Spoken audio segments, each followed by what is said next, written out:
트럼프가 터뜨렸는데 정작 미국 창고엔 쏠 미사일이 한 발도 없습니다.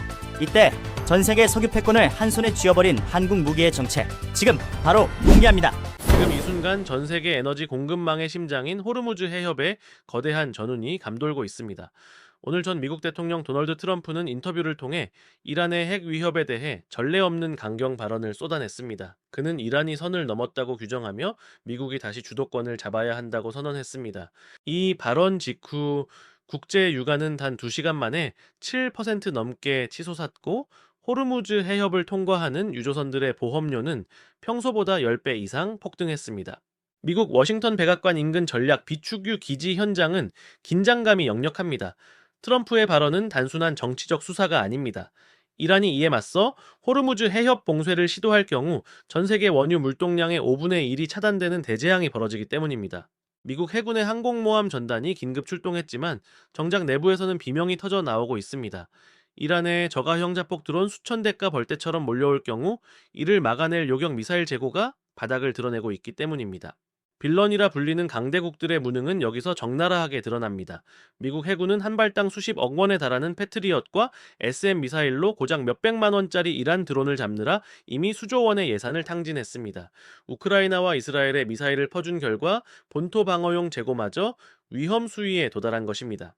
트럼프가 동맹국들도 스스로 지켜야 한다라고 압박하는 진짜 이유는 동맹을 아껴서가 아니라 미국조차 줄 미사일이 없다는 처참한 현실 때문입니다. 사우디아라비아 아부카이크 석유시설 현장에서는 전혀 다른 풍경이 펼쳐지고 있습니다. 이란의 미사일 도발이 이어지는 가운데 전 세계가 주목한 것은 미국의 방공망이 아닌 한국의 천궁2였습니다. 사우디에 실전 배치된 한국형 미사일 방어 체계는 이란의 드론과 미사일을 100% 확률로 격추하며 단 한 방의 유전 타격도 허용하지 않았습니다. 미사일 한 발을 쏘면 한 발이 정확히 꽂히는 이 압도적인 데이터는 트럼프의 강경 발언 이후 중동 국가들이 왜 한국으로 달려가는지를 설명해 줍니다. 결국 트럼프가 집힌 불씨는 역설적으로 한국 방산의 지위를 절대적인 위치로 격상시켰습니다. 미국이 지켜주지 못하는 안보의 공백을 한국의 청웅2가 메우기 시작한 것입니다.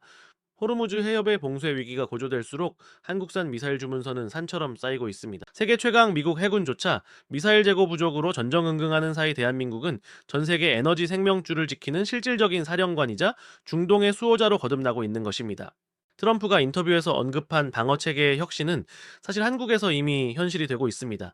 이란이 자랑하는 가성비 드론 전술은 한 발당 2,000원이면 쏠 수 있는 한국형 레이저 대공무기 블록 원 앞에서 완전히 무력화되었습니다. 미국이 한 발당 50억 원짜리 미사일을 허공에 날릴 때 한국은 전기만 있으면 무한정 쏠 수 있는 레이저로 이란의 드론을 깃털처럼 떨어뜨리고 있습니다. 이는 현대전의 경제적 패러다임을 통째로 바꾼 사건입니다. 미국 메릴랜드주 에버딘 성능 시험장에서는 미국 군 관계자들이 한국산 레이저 병기를 지켜보며 입을 다물지 못했습니다. 빛의 속도로 이동하는 레이저는 이란 드론의 핵심 부품을 10초 이내에 태워버립니다. 소음도 없고 탄약 보급도 필요 없는 이 꿈의 무기는 트럼프가 외치는 미국 우선주의를 실현해줄 유일한 기술적 대안으로 꼽힙니다. 미국은 수조 원을 쓰고도 실패한 기술을 한국은 이미 양산체제에 돌입해 전방 부대에 실전 배치한 상황입니다. 이러한 기술적 반전은 한국의 제조업 기반 덕분입니다. 레이저 병기의 핵심은 고출력 광원과 정밀 제어 시스템인데 한국은 반도체와 디스플레이 공정에서 쌓은 세계 최고 수준의 광학 기술을 방산에 그대로 이식했습니다. 미국 조선소처럼 숙련공이 없어 공장이 멈추는 일은 한국에선 남의 나라 이야기입니다. 트럼프가 이란을 압박할수록 그 압박을 실질적인 군사력으로 치환할 수 있는 나라는 이제 지구상의 한국뿐이라는 결론에 도달합니다. 이란 테헤란 혁명 수비대 사령부 내부에서도 한국 무기에 대한 경계심이 극에 달했습니다. 자기들의 필승 카드였던 드론 전술이 한국의 레이저 한 방에 무용지물이 된다는 사실은 이란에게는 재앙과도 같습니다. 트럼프가 이란 핵시설 타격을 시사할 때 가장 먼저 선행되어야 할 조건은 이란의 방역을 막아낼 완벽한 방패입니다.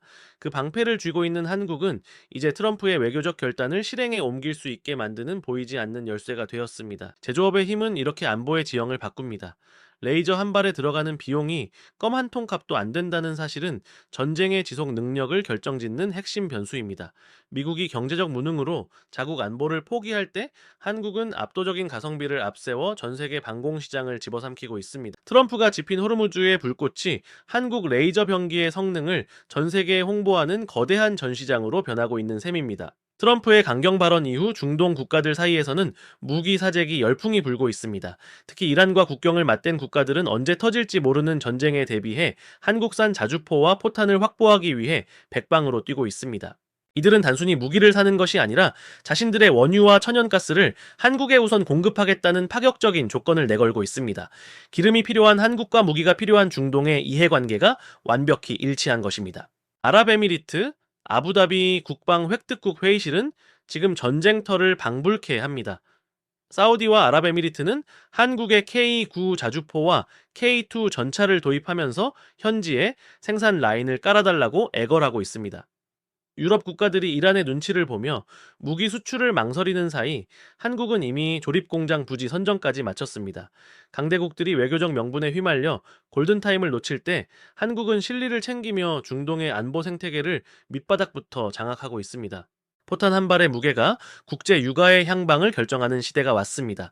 전 세계 155mm 포탄 비축량의 대부분을 쥐고 있는 한국은 이제 중동 국가들에게 생존의 보증 수표와 같습니다. 트럼프가 이란 핵 타격을 언급하자 중동 왕정들은 미국 대신 한국에 연락해 탄약 재고 확인부터 들어갔습니다. 미국의 창고는 비었지만 한국의 창고는 24시간 가동되는 생산 라인 덕분에 언제나 가득 차 있기 때문입니다. 경남 창원 방산단지 입구에는 수출용 컨테이너를 실은 트럭들이 끝도 없이 늘어서 있습니다.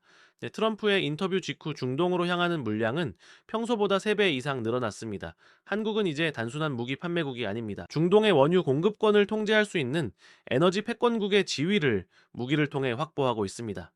기름 한 방울 나지 않는 나라가 무기라는 칼자루를 쥐고 전 세계 에너지 시장의 주도권을 행사하는 기막힌 역정극입니다. 결국 안보의 실체는 공장에서 나옵니다. 트럼프가 이란을 향해 호령할 수 있는 배경에는 아이러니하게도 한국의 압도적인 제조 인프라가 존재합니다. 한국산 포탄이 중동의 유전지대를 지탱하고 한국산 자주포가 이란의 징역을 저지하는 시나리오는 이제 상상이 아닌 현실입니다. 석유를 주면 안보를 보장하겠다는 한국의 제안은 중동 국가들에게 거부할 수 없는 생존의 유혹이며 이는 곧 대한민국의 에너지 영토 확장으로 이어지고 있습니다. 트럼프가 주장하는 강한 미국의 제거는 사실 한국의 제조 능력을 빌리지 않고는 불가능한 허상에 가깝습니다. 미국의 노후화된 방산 인프라로는 트럼프가 원하는 수준의 전력 증강을 감당할 수 없기 때문입니다. 트럼프는 인터뷰에서 미국의 군사력을 다시 세계 최고로 만들겠다라고 장담했지만 그 군사력을 뒷받침할 수 있는 핵심 부품과 탄약의 대부분은 이제 한국산으로 채워져야 할 처지입니다. 미국 펜실베이니아주 스크랜턴 탄약 공장 내부의 모습은 처참합니다. 100년 전 기계들이 비명을 지르며 돌아가고 있지만 한 달 생산량은 우크라이나 전장에서 단 이틀이면 사라질 분량입니다. 트럼프가 아무리 예산을 쏟아부어도 숙련공이 사라진 미국에서 공장을 다시 세우는 데는 수년이 걸립니다. 반면 한국은 디지털화된 스마트 팩토리에서 오차 없는 포탄을 분 단위로 찍어내고 있습니다. 트럼프에게 한국은 동맹을 넘어 자국 안보를 위탁해야 할 필연적인 파트너입니다. 이러한 의존도는 트럼프의 외교 정책에도 영향을 미칩니다. 트럼프는 동맹국들에게 방위비 분담금을 올리라고 협박하지만 한국에 대해서는 묘하게 조심스러운 태도를 보입니다. 한국의 생산 라인이 멈추는 순간 미국의 글로벌 전략 자체가 붕괴된다는 사실을 누구보다 잘 알고 있기 때문입니다. 트럼프의 강경한 이란 정책을 실천할 수 있는 물리적인 힘은 워싱턴이 아닌 한국의 창원과 울산에서 나오고 있습니다. 미국 텍사스주 포트 블리스 육군 기지에서는 한국산 다연장 로켓인 천무의 성능 시험이 한창입니다. 미국산 하이마스보다 강력한 화력과 빠른 재장전 속도를 본 미국 장교들은 한국산 도입을 강력히 건의하고 있습니다. 자, 트럼프가 국익을 최우선으로 한다면 성능 좋고 저렴한 한국산 무기를 대량 도입하는 것이 가장 합리적인 선택입니다. 미국 안보의 심장부까지 한국산 무기가 파고드는 현상은 이제 거스를 수 없는 대세가 되었습니다. 결국 트럼프의 시대가 다시 온다면 한국 방산은 제2의 전성기를 맞이할 것입니다. 미국이 세계의 경찰 역할을 포기하고 각자 도생을 선언할수록 각국은 스스로를 지킬 믿을 만한 무기를 찾게 될 것이고 그 해답은 항상 한국에 있기 때문입니다. 트럼프가 지른 이란 인터뷰의 불길은 결과적으로 한국 방산을 전 세계 국방의 표준으로 만드는 촉매제가 되고 있습니다. 강대국의 무능이 한국에게는 역사상 유례없는 기회의 문을 열어준 셈입니다. 오늘 트럼프의 발언이 몰고 온 파장은 우리에게 명확한 교훈을 줍니다. 국제 정치에서 가장 강력한 언어는 화려한 외교 수사가 아니라 공장에서 쏟아져 나오는 결과물이라는 사실입니다. 이란의 위협과 트럼프의 경고 사이에서 대한민국이 주도권을 쥘 수 있었던 이유는 우리가 제조업이라는 실질적인 권력을 포기하지 않았기 때문입니다. 굴뚝산업이라 무시받던 방산이 이제는 국가의 운명을 결정짓는 핵심 카드가 되었습니다. 벨기에 브뤼셀 나토 본부 회의실에서는 한국의 부상을 경계하는 목소리가 높습니다. 유럽 국가들이 복지와 금융에 빠져 국방 인프라를 해체할 때 한국은 묵묵히 포탄을 비축하고 기술을 갈고 닦았습니다. 그 결과 전쟁의 공포가 닥치자 유럽의 운명마저 한국의 생산 라인에 저당 잡히는 상황이 벌어졌습니다. 제조업은 불확실한 미래를 버텨내기 위한 대한민국만의 최후의 생존 티켓이자 강대국들의 협박에 맞설 수 있는 유일한 방패입니다. 하지만 이 승리에 취해 있어서는 안 됩니다. 트럼프는 언제든 자국 이익을 위해 한국의 기술을 강제로 가져가려 하거나 생산기지의 미국 이전을 압박할 것입니다. 우리는 이 제조 패권을 단순히 무기를 파는 데 그치지 않고 에너지와 금융, 그리고 외교적 우위로 치환하는 정교한 전략을 세워야 합니다. 한국산 미사일이 중동의 하늘을 지키고 한국산 자주포가 유럽의 평화를 유지하는 동안 우리는 그들에게서 에너지 주권과 핵심 기술의 통제권을 가져와야 합니다. 경남, 거제와 울산, 그리고 창원의 불빛은 오늘 밤도 꺼지지 않습니다. 그곳에서 튀는 불꽃은 단순한 용접의 흔적이 아니라 대한민국의 국격을 높이고 안보를 지키는 보이지 않는 해구산입니다. 트럼프의 강경 발언이 전 세계를 흔들어도 우리가 흔들리지 않는 이유는 우리 손으로 직접 평화를 지킬 도구를 만들 수 있기 때문입니다. 2026년 현재 대한민국은 전 세계 방산 지도를 다시 그리는 거대한 설계자로 진화하고 있습니다. 강대국들의 전쟁 위협 속에서 우리 제조업은 앞으로 얼마나 더 강력한 힘을 발휘하게 될까요? 트럼프의 복귀와 이란의 도발이라는 거대한 소용돌이 속에서 대한민국이 진정한 세계의 안보 허브로 거듭나기 위해 우리는 어떤 준비를 더 해야 할까요? 제조업이라는 실질적 권력을 지키기 위한 여러분의 날카로운 통찰을 댓글로 들려주십시오. 시청해주셔서 감사합니다.